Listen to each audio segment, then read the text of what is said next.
Alright, so right now we're going to go over the Alabama grinder. It can be kind of a tricky sandwich, but it's only got 4 or 5 elements on it. We start with our hoagie.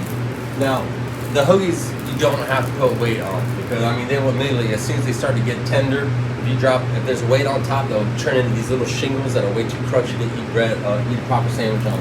So really what you're really doing is just refreshing it. I start with the cut side down, so that the crust of the bread traps whatever moisture might be rising and helps the bread stay tender. To start our Alabama grinder, like all of our other pot sandwiches, oil on the grill. We're going to do our 5 ounces of grilled chicken thigh meat right here.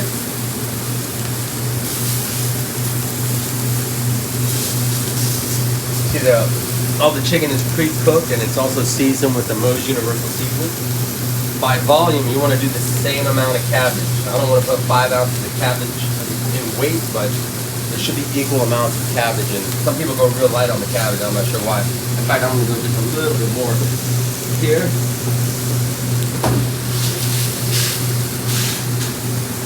And there. If you want to push it along a little bit, you can give it just a tiny shot of steam just to help get the chicken nice and hot and ready to roll. Don't forget about your hoagie. I can tell it's already getting nice and tender, and we're getting a good toast inside.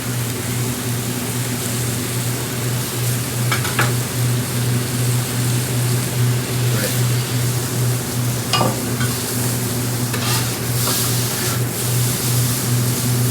Start bringing it all together right here in the middle. Our cabbage, our chicken. At this point, I like to go ahead and add, probably over there too, aren't they? My pickles. No more than 4, but 3 or 4 pickles, depending on how big they are. Now we're going to dress it with the Alabama white sauce. You want to make sure you shake this one up before you apply it.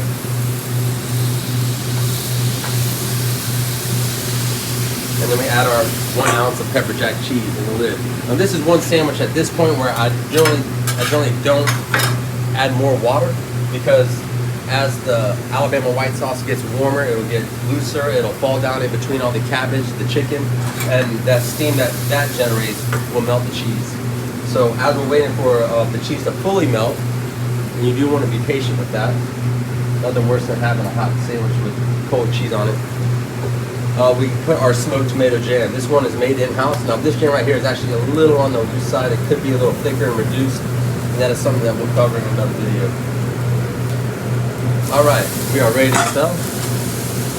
As you can see, everything is nice and melted. I'm going to bring it all together, nice and tight. And we're going to go right here and transfer to our hoagie. Boom.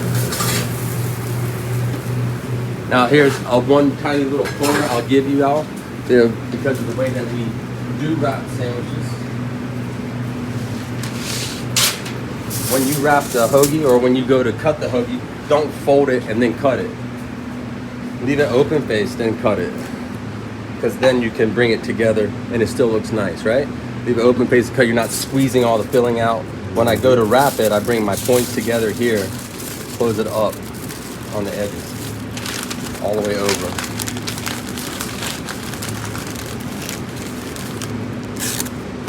This one I also don't do too tight. I want to do it tight enough just to keep it together, because as it rests, it'll start to pull together nicely as a sandwich.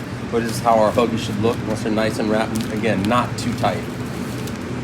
So that's good. And that is how we do our Alabama grinder.